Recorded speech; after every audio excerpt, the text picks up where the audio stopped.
You're listening to Gen XP.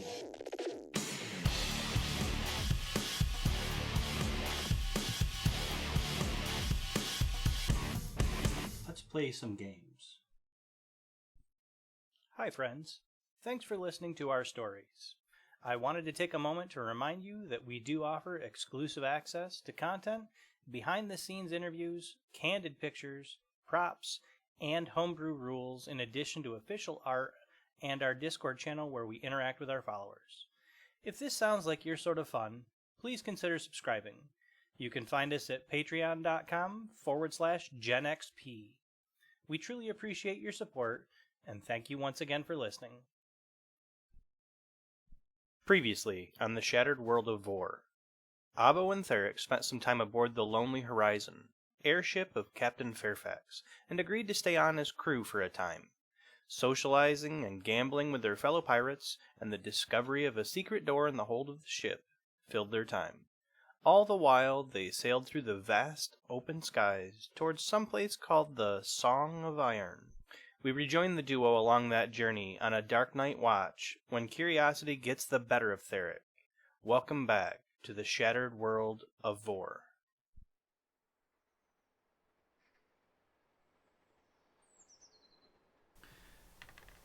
Two or 3 days of smooth sailing, calm weather go by, and every once in a while throughout these couple days, as you, Avaleth and Theric, have been on the deck of the Lonely Horizon, every once in a while you see somewhere far in the distance an island, and you realize those islands that you are passing by massively smaller than Nova Sona. Some islands might only be a mile across. And there was at one point when Avaleth, when you served your military term on Windswept Refuge, that was only about 20 miles across. That's a small island. There are some out here that are tiny, smaller than the apple orchard that Theric spent a lot of time in, that might be individual islands. But about, as I said, 2 or 3 days have gone by. You've kind of learned the comings and goings of the crew. I think that, Theric, you also have noticed that despite your slightly rough introduction with First Mate Devereaux, he doesn't seem to hold any grudge or ill will to either of you. He's not what you would ever call friendly. He's a by-the-book, to-business kind of person, but it seems like it is all in the moment, and he's not operating on any, like, what happened when we first met. It's as long as you're doing what's asked of you and doing your job, he's a very fair and decent person to work with. So far, I think Quartermaster Hillman, you might have heard her say 1 or 2 words in the couple days that you've been around. And her voice is soft and she doesn't talk a lot. Mostly she communicates with people by just kind of pointing, and they know what she wants, and you've gotten the hang of that as well. She doesn't spend a ton of time with the crew. She spends a lot of time up in the riggings kind of keeping an eye out, and you get the impression that she is like a scout for the ship. You notice that she does have a spyglass and is keeping an eye on the horizons most of the time. And Captain Fairfax spends either time in the captain's quarters or in his captain deck above where he's steering the ship, or when he's not, Devereaux is. After a few days, Theric, the mystery of what is that secret door down in the hold has it's calling me. Kind of been wearing on your mind, and you decide that you need to go check it out. Would you do this in the day or in the night? And I think that there are times when, as the couple days go by, the two of you are asked, you'll pull a night shift where you're going to be out, and the night shift is pretty quiet. You're just basically supposed to be keeping an eye out, sitting on deck. If I'm on a night shift, then I'll definitely go with that. Okay. So we'll say that it is, and you're probably not asked at the same time to pull the same night shift. We'll say that you are on a night shift, Theric, with Webb. Webb has taken a post up on the prow of the ship and is just kind of sitting up there. He's got a little pipe that he's smoking. The little curl of smoke kind of drifts back along the deck of the ship, and you can smell like cherry and a little bit of something a little darker than that. First Mate Devereaux is up on top of the captain's deck, kind of guiding the ship. He's got a hand on a wheel, but it's just a quiet night, kind of cloudy, a little dark, and you're going to take a moment to step below deck, head through the mess, and down into the hold. Are you trying to go down there without being noticed? I mean, I'll ask. So, do we go get a snack while we're here if we get hungry, or what do we? You're asking Webb? Yeah. What do we got to do here, Webb? Am I just looking? We're just keeping an eye out. But if you decide you need to have something to eat, I think that Cilantro had a couple apples that were down in the mess that were still on the table that you could grab if you're hungry. And yeah, I'll just go down. Okay. So you head down into the mess, which is the first set of stairs down from the near the captain's quarter, but with no illusion. You're just heading down into the mess, and then the mess is empty at the moment. You've also learned that since that first day, that Cilantro and Cilantro has a room that she shares with Hillman, which is just past where Ranford and Webb sleep. You also learn that Devereaux has a room that's below the captain's room, as far as how you get to those places. You technically haven't been in Devereaux's room, but you know where it is. But you move past all of that down into the hold of the deck. And as I'm going down to the hold, I wind the lantern and call up the little canary. Okay. So you call it out, though not to be flying around, just to give you the advantages, right? You're not trying to be loud. No. Okay.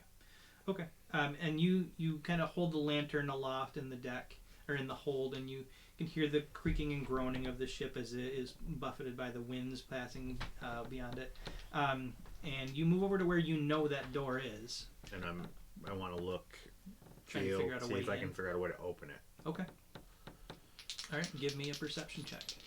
That looks like a nat 20 from here. I rolled a 1 on the other one, but yes, I did roll a nat 20. Nat 20. So there is a pressure plate on the side of the door that you find, and you know that if you do the correct sequence of pressure, it kind of has a multi hinge on it. If you do the correct sequence of pressure taps, that you can open that door. This would be a sleight of hand check. Well, now I'm curious, so... Okay. You start trying to move it around. I'm going to cast Detect Magic. You said there was something magical about it, though, too. Yeah, you sensed that there was something magic, but you hadn't actually cast the spell since you've been on the I'm Lonely casting Horizon. Detect Magic. Okay, so this is the first time you've cast Detect Magic while on the Lonely Horizon. Right. And the first thing you realize, and you knew that the Umbrelite Crystal, you've always known since you've been on Nova Sona, and even when you were in the Feywild studying about Nova Sona, that the Umbrelite Crystals kept the ships aloft. You've never been on a ship long enough to actually study it, and this is the first time you've cast a magical studying spell. You realize that every fiber of wood, every beam, every rafter, every stair is magical. The ship is a magical item from top to bottom. The door itself is shrouded, and that's what makes it so hard to find, but it's just an illusion. It's nothing that is harmful. It's part of the ship, but that illusion that you can see is not always been part of the ship. You can see that it is an addition that is made to this door to make it hard to see. Okay. But nothing, you don't sense any danger from the magic around the door. But again, this is the first time you've realized the whole ship is a magic item. Interesting. I'm gonna try and figure out the sequence of combination on this pressure plate to open this door. Okay. Your fingers kind of start dancing around. You're hearing little clicks and 20. 20? Like a nat 20 or? No. Okay, you got a 20. I got As you kind of tap, you can feel the tumblers inside this thing start to move, and then there is a audible click and a little escape of air as the door, just the smallest of cracks, appears in the wall. And you also give me a perception check as the door just popped open that much. 19. You smell incense. Like immediately. You didn't detect it until the door, that little crack appeared, and then just like this little hint of like sage and wormwood. I just shine the light in there. So it's not open. It just could be opened. Alright, I pull And it it looks open. like it pushes in. So I start to push it in, just shine light and stick So my head in. as you start to push it in, the door moves about a half an inch before you hear a hand on the other side of the door touch the door and hold it shut, not allowing it to be open. You just hear like this, a soft thud as this hand touches the other side of the door, not trying to push it shut, but just not allowing it to be open. And you hear a whisper, which sounds like an older woman. It's not a voice you've heard before. This is not one of the crew. And you hear, "You are not supposed to be here." Neither are you, but that's not stopping you from being here. "This is my room. You can speak with the captain if you wish to know more." Who are you? There's a long pause. And then you hear the voice say, "You are the one they call Theric." And you are the one that lives in a hidden hole. "Tell me, Theric, why do you sail with Captain Fairfax? I know why your friend is here, but why are you here?" Where else do I need to be? I have lots to do and gotta start somewhere. "You have lots to do, you say. A full plate of journey and experience and a lifetime to achieve. But you must know where you go in order to start that path. You may call me Mother Craft." I say, okay, Mothercraft, well, I have to start somewhere, and my starting somewhere is by establishing myself in some way, shape, or form. I'm here for a reason. I have to get there eventually. We all walk that journey. You can feel that her hand is not removed from the door. But again, she's not trying to push it shut. It's only open this much. Less than an inch. And you can smell that smell of incense, and there's a flickering candlelight inside there that wasn't visible until the door cracked open a little bit. But she is standing on the opposite side of the door. I apologize for bothering you. My curiosity got the best of me. I will leave you in peace. You hear in Elvish, though it is, the inflection is the same as what your parents would have used. It is not the same Elvish as what you've heard other people in Nova Sony use. It is from a different world. There's an accent to it. You hear in Elvish, she says, "You are a long ways from home, Theric, but I do not begrudge you for being curious as to what is behind a door that is not visible to most. We may have business in the future. I would appreciate it if you do not inform the rest of the crew what you found." What I find. And I turn around. "Have a good evening, Theric." And then you hear the door click shut, and all traces of light and the only wisp of that sandalwood, wormwood, incense, sage kind of drifts in the hold. But the door is of wall again, though you know where it is, and you now know how to open that. And I won't make you make a check the next time. You know where the pressure plate is and how to open it. and I go back upstairs and sit down with Webb. Just Yep. You spend the rest of the evening kind of keeping an eye out, watching for, and you've been told like if there's any sign of lantern or torchlight, magical light, if you see any other ships, that's a big thing that we need to know about. For the most part, Hillman or Devereaux are always going to be awake, one or the other at night, and they will keep an eye out for like islands and stuff. But you're keeping an eye out for smaller things that they might not notice. But do you, in your conversation with Webb, do you keep that secret or do you? Yeah. Okay. But the next morning, when everybody's starting to get up, I'm gonna go knock on the captain's door. Okay. Would you have informed Avaleth about anything, or would you have gone from that to that morning with the captain? I haven't seen Avaleth. Not yet that day. Okay. So the first thing in the morning, as everybody's starting to get up, I think Avaleth, you're probably waking up and most likely going to have breakfast with Ranford and Lonnie and Nani. Yep. You knock on the captain's door, and you know that his usual routine after a few days is he sleeps through the night usually, and then he takes the first 12 hours of the day up on the captain's quarters. But as you knock on the door, there's a little bit of like thumping, a little bit of movement inside, and then the captain, Captain Fairfax, kind of opens the door. He's just now pulling on his long coat and buckling on his weapons, and he says, "Master Theric, good morning." You got a minute? Talk? I do. Please, come in. He lets you in, closes the door behind you, and he says, "I have tea if you're..." No. This shouldn't take long. I'm just curious.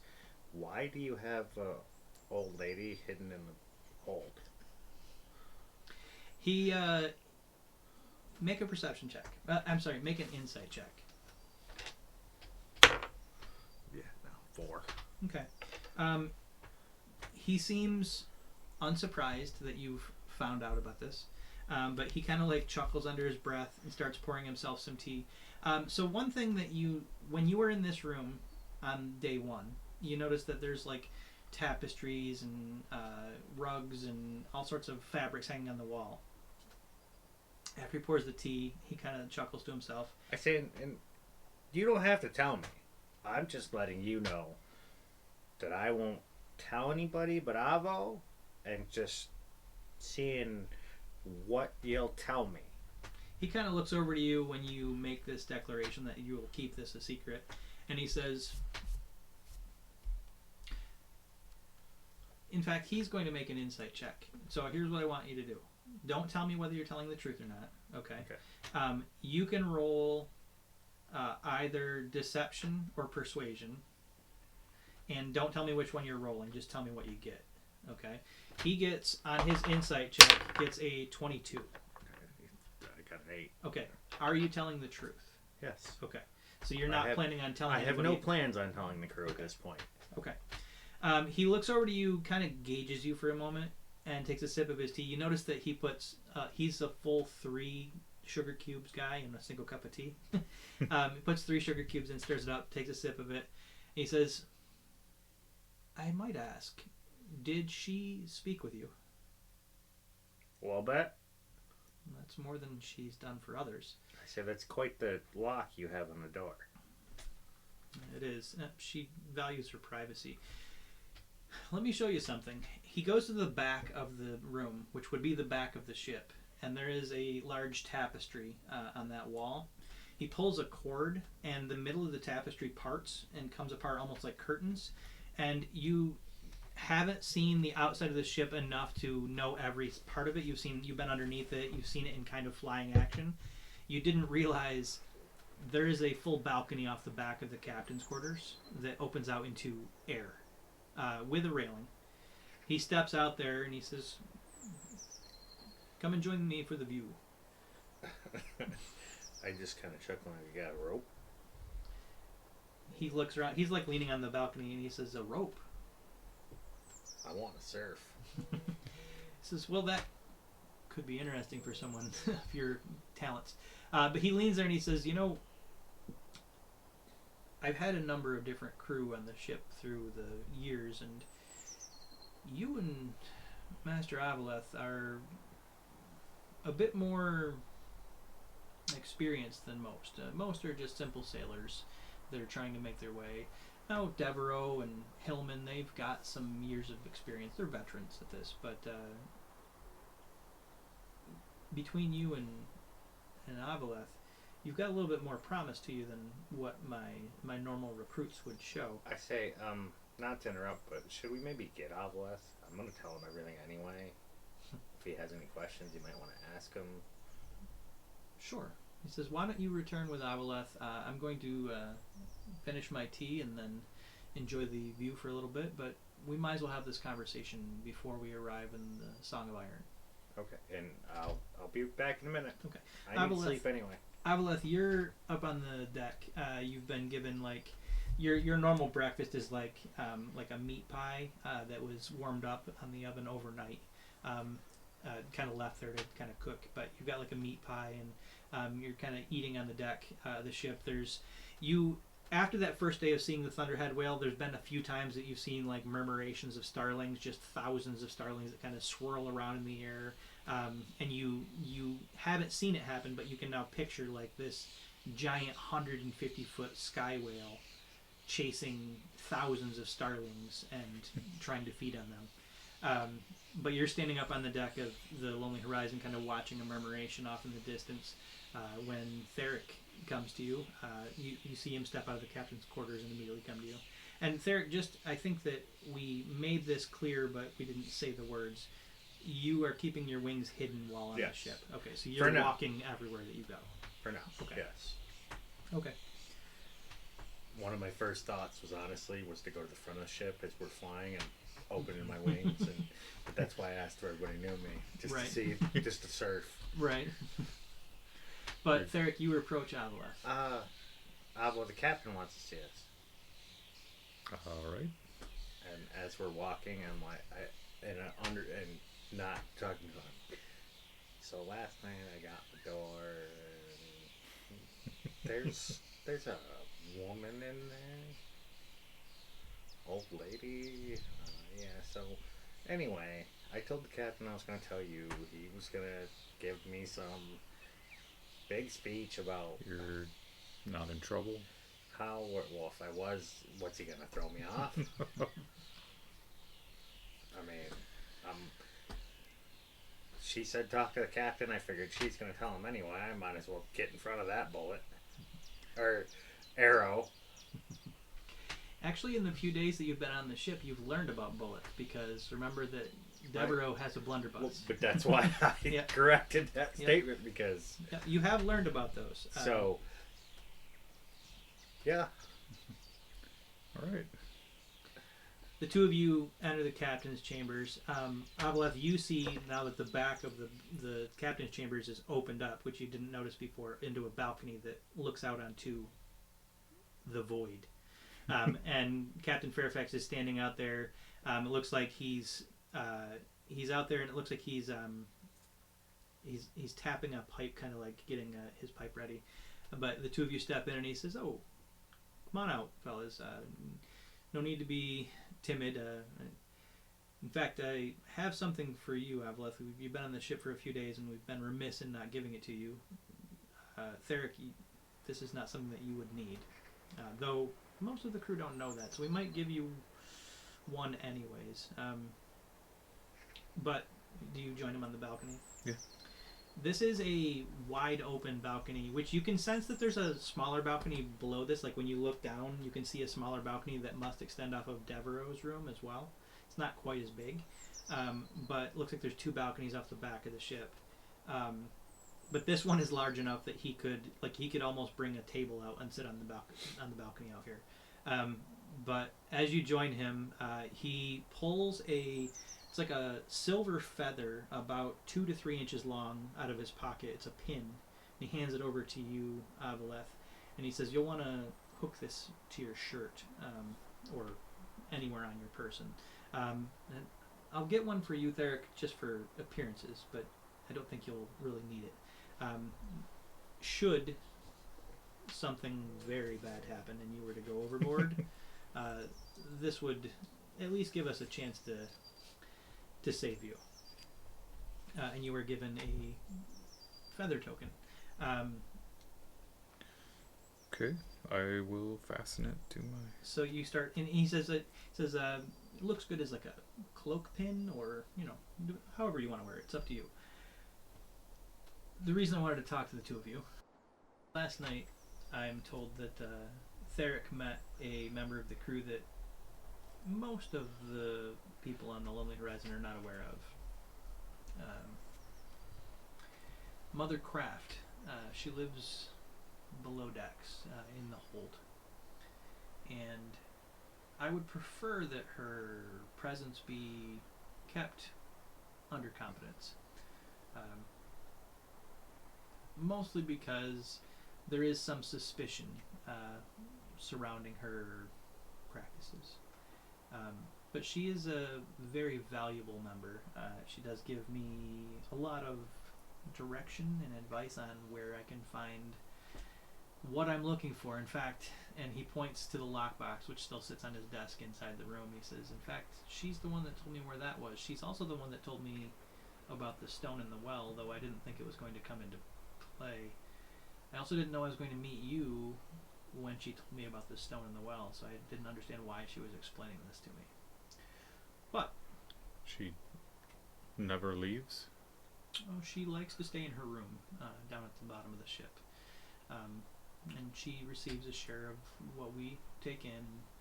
I'm not quite sure what she does with it, but she's been a very valuable asset to giving me information, helping me with certain magical problems, that sort of thing. She is a bit she's a lot to take in if you're not used to magic, and some of the crew are a little, they're all good people, but not all of them come from a very worldly view, so I don't mind the two of you knowing about her. As I was telling Theric before you joined us, the two of you seem a bit more experienced than a couple of the crew. When we get to the Song of Iron, I'm going to ask the two of you to come with me onto land and kind of keep an eye on things. I'll have Hillman with me as well. Deborah will be staying on the ship, but Hillman will be watching my back. I'll need the two of you to keep an eye on basically exits, entrances, and any ambushes that we might be running into. All right. All right. Well, You said her vocation. What is she? Is she a wizard? A witch? I think that the term that I've heard thrown around the most, not by her, but by people that have become aware of her at certain points, was witch. I just think of her as a very wise person. But she studies, from what I understand, all manner of arcane things. So, but like I said, she's been very valuable in information, and Sounds like I need to get to know her. Maybe she's got some insights. she hasn't. I will let you know that Devereaux and Hillman are aware of her. The others are not, nor do they need to be. But she has never shown any interest in having conversations with Devereaux or Hillman. But if she is willing to talk to you, then I would not squash that. Only do it in secret, if you can. I give him the high sign. Okay. Right. So the few days aboard the Horizon, what are your thoughts? It's not a everyday adventure, but we're nearing the Song of Iron, which is going to be a a bit of change of pace for all of us. Fitting in well? Yes. Been enjoying the company of your crew? Good. Careful with Webb. He's a sharp when it comes to the dice, but yeah. And Ranford takes a while to warm up to people, but good enough man. Ramford seemed really friendly. You notice, yeah, Ranford has been friendly to you guys. He's the one that he's a little bit uneasy around Lonnie and Nani, and he is very tiptoeing around Cilantro. But other than that, he's been pretty decent. He says, "All right, well, I think we've got about 3, maybe 4 more days before we get to the Song of Iron. Any questions for me?" I say no. I'm good. I think I got it all. Okay.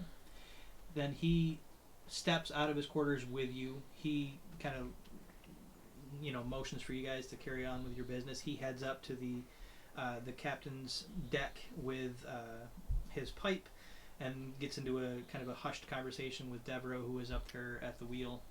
You see Hillman up in the rigging, kind of eye the two of you just to let you know that she sees you. And she goes back to scanning the horizon. And the next few days, as long as there's no other business that you want to attend to on the travel, go by uneventfully. And in fact, you spend a full week on the ship, and you're each given 2 gold pieces as your payment. And that next morning, the morning of the 8th day, you hear a bell that you've seen on the ship. It's never been rung since you've been on the Lonely Horizon, but there is a bell up on the captain's deck. But early that morning, neither of you had a night shift that night. The bell starts to ring, just like ding, ding, ding, ding, and everybody starts to move about a little bit quicker. You start to get up onto the deck, and while you've seen small islands here and there, you glimpsed a Thunderhead whale at one point. It's been a fairly featureless landscape of travel. One thing I would be doing in the evenings if we have like free time is I will be using my wood carving kit. Okay. All right. Just to make little figurines. Sure. Do you want to give me a roll to see how the last week has gone? Sure.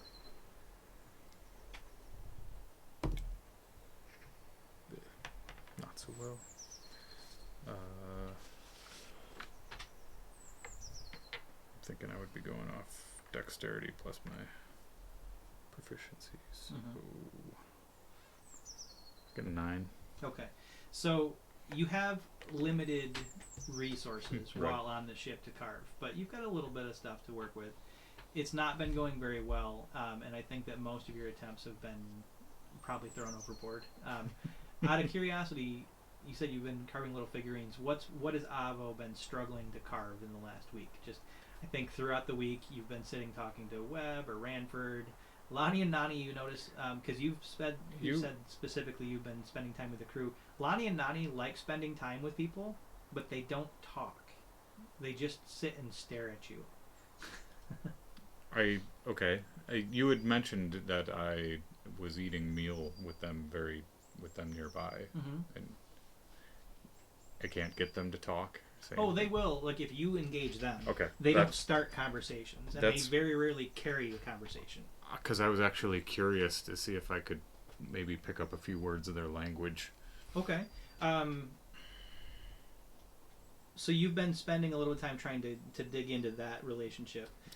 Give me a straight intelligence check. And just that, where I was going with that also is because in trying to start up these conversations with them, I think I would be maybe making or attempting, not making a very good attempt of making like a figurine of one of them. They look fairly similar to each other. Yes, they're almost identical other than their hair. One's in pigtails and one's got like a short bob. If you ask them questions, they do answer questions. Okay. But when they're talking in common, it's very much like, we come from Ireland, we do large trees, and then they will bump each other and talk for a second in that strange language that you don't know what it is. It's not Halfling. You've heard Halfling before, and it's not that. Also, Theric speaks Halfling. But then they'll come back and they say, we come from Ireland, large trees, waterfalls, big beasts, large fur things. But you spend about a couple days with them every once in a while, or you spend some time with them. You're carving things and not quite getting the features, or things will break. It's and you're just tossing them overboard. But give me an intelligence check.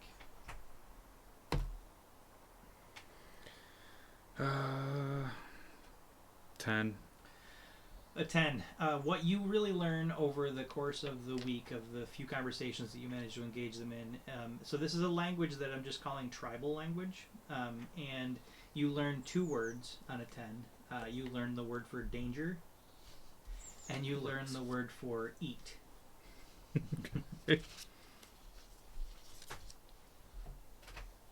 As the bell rings, the 2 of you make it up to the deck of the ship, and as I was saying, this has been, for the most part, a featureless journey. It's been clouds, occasionally, murmurations of starlings, small islands in the far distance, but this is the first time something close enough, and you actually see another ship.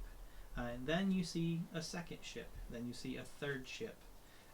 Coming in from the sides, not like barreling down, but just kind of easing in, getting closer and closer. And these ships all bear a banner, kind of waving from their top mast, of a black flag with an iron shackle that is open on one end and closed on the other. And large ships. All 3 of these ships are easily 2 to 3 times the size of the Lonely Horizon. You don't see, and you see people moving on all of them. And as the ship starts to, as they're getting closer and closer, you hear Captain Fairfax kind of raise his voice enough to be heard over the general chatter of the crew and the whistle of the wind, and he says, "Well, we're nearly at the Song of Iron, and we've got an escort on our way in. Now, Master Aboleth, Master Theric, Hillman, join me up here on the captain's deck.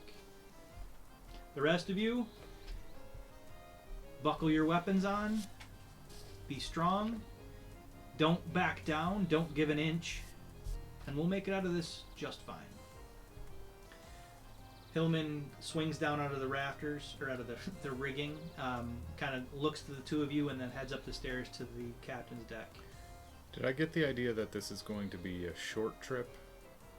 Like, we're just going in and coming back? You didn't get a whole lot of context. You didn't have any questions at the time when he asked, and... Right. Okay. How about the people that are going? Mm-hmm. How are they geared up?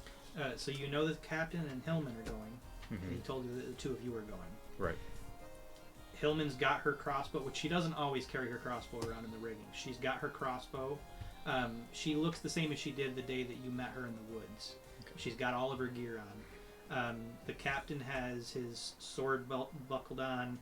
He's also wearing the same as he was when you met him in the woods, which he doesn't always wear all of his gear. So it looks like they're geared to go someplace potentially dangerous. They don't look like they're taking like... I'm not looking at the danger aspect of it. I'm looking at provisions aspect of it. They don't look Okay. like they've got any thought for provisions. That was my curiosity. The weapons were an absolute. I was taking those. Okay. And I do think that you see the ships closing in. There's 2 on one side and 1 on the other, and they're starting to close in just to flank. They're not coming straight at. Right. But then you look the direction the ship is going at some point. I think your eyes, both your eyes, kind of glance towards where the ship is going, and in the distance, miles away, you see a cluster of islands that are held together by something that occasionally reflects light off of them, but they're tight together. And there's buildings on these islands. Cool. But Hillman kind of like looks to each of you, heads up to the stairs, and stands next to the captain. The 2 of you make your way up the stairs and join the captain. He says, "All right," and he's steering and kind of like keeping an eye on the horizon, keeping an eye on the ships to the left and right. But he's talking to the 3 of you, and he says, "Hillman, you've been here before, but Master Theric, Master Aboleth, The Song of Iron is it's the base of operations for the Ironhook Gang. They are a criminal organization. They're dangerous. They operate on the strong is always right, and there is no law other than what you can take for yourselves. But they do also value good trade. Theoretically, the 3 ships that are flanking us could fly in and blow us out of the air, but if I'm coming here, I must have something that they might want. So they'll let us dock.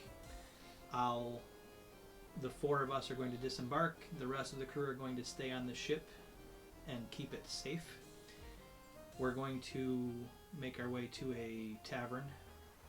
We're going to meet with their admiral, who is really more of a leader of a thieves guild than anything else. He very rarely leaves the island. He's got people that do his business for him.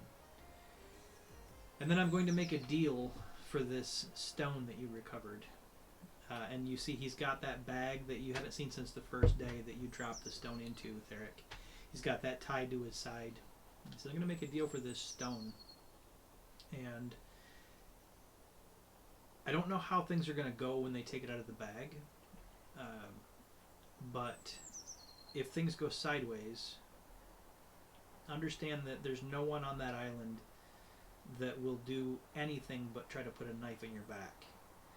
And the best thing that we can do is, if things go sideways, is get back to the horizon and run. All right. Why don't you know what they'll do when you take it out of the bag? He looks down at the crew who are kind of caring about their business, almost on reflex to make sure that they're out of earshot. He glances at Hillman and he says, Mothercraft mentioned that once it was fully out of the possession of the thing in the well and in the bag, that I would have a short time before it, let's say, reactivated. When you pulled it out of the well, it deactivated its abilities. It nullified its powers. Those powers are now no longer dormant, but not handling the object is the safest way to go. I'm going to explain that to the people that we're about to trade this for, too. But I can never guarantee what they're going to do. They're an unpredictable lot. So if they take it out and things get very dangerous, we need to get back to the ship. Got it. So,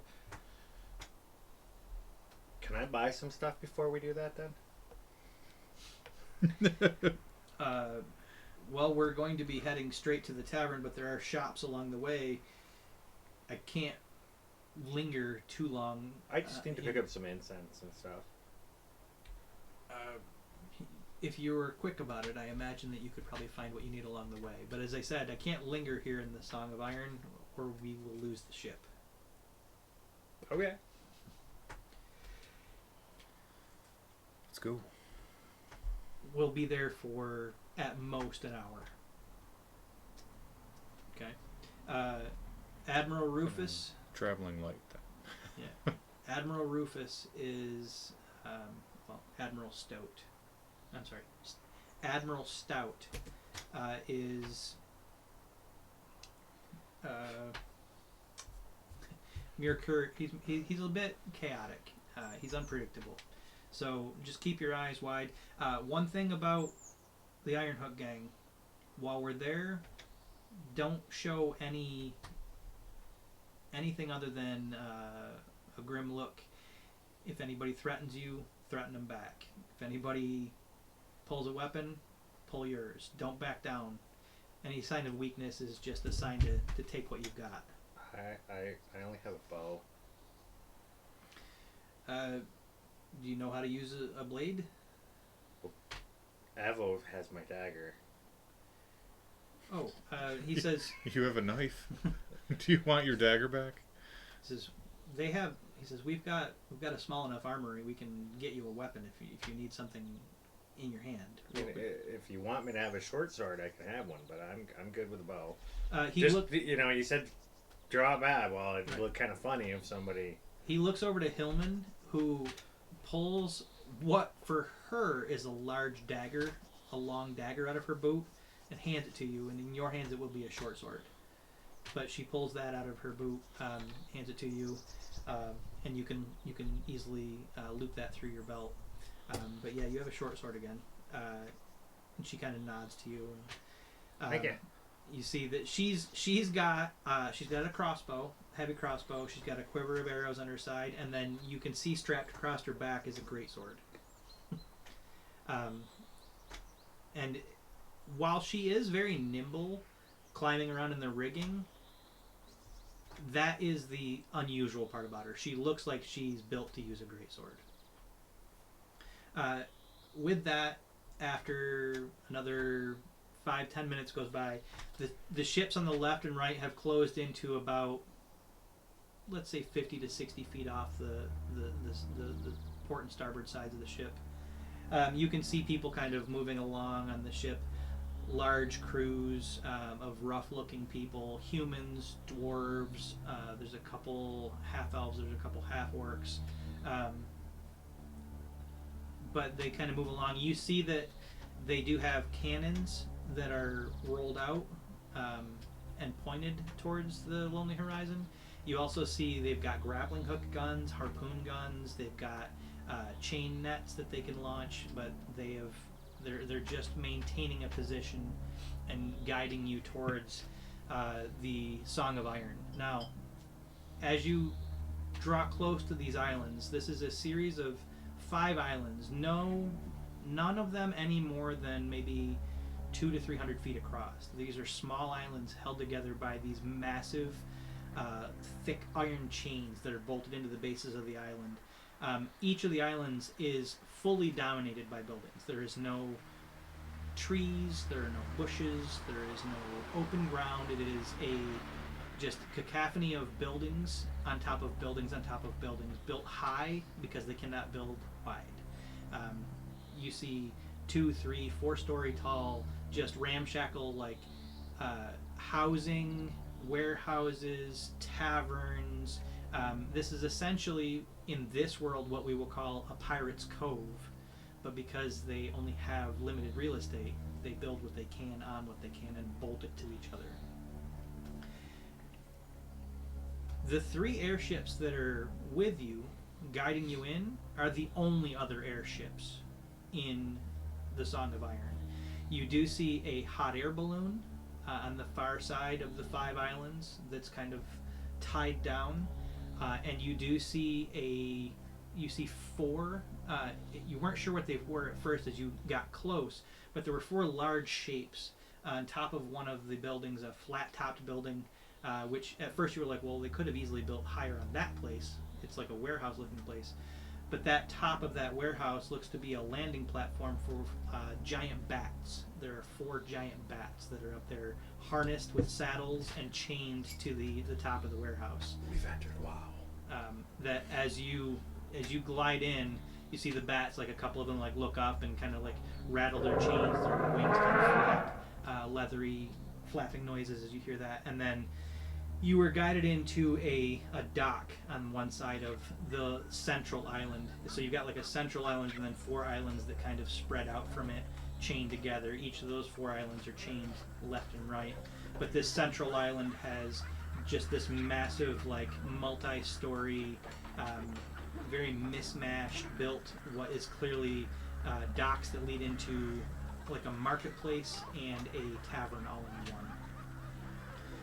There are more people here in such a small area than you were used to seeing, even when you were in Nova Sony, even in the marketplace, which was always busy. Even in the busiest part of the religious ceremonies that they would allow the public to come to at the temple, there are more people per square foot or mile here than you are used to.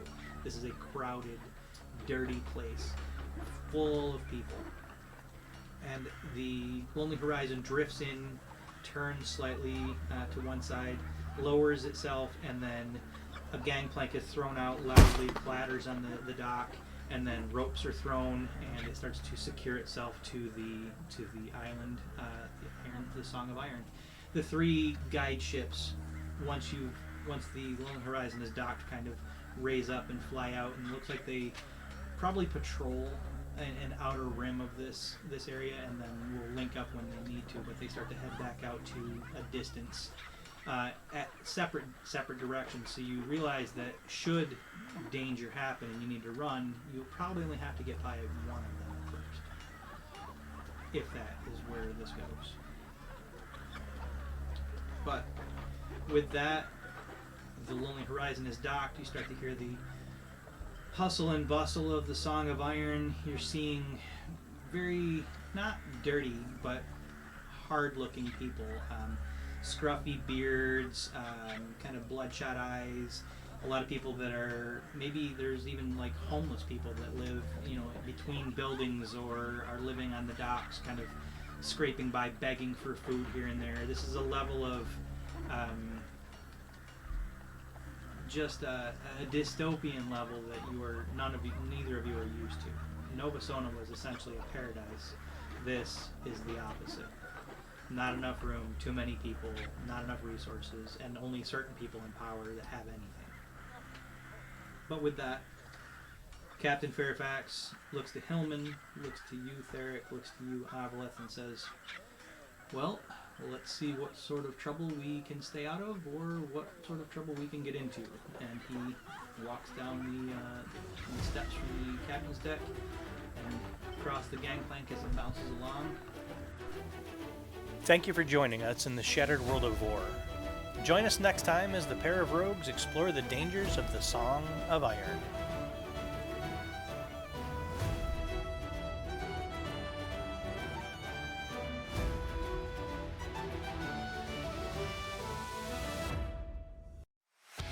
This has been Gen XP.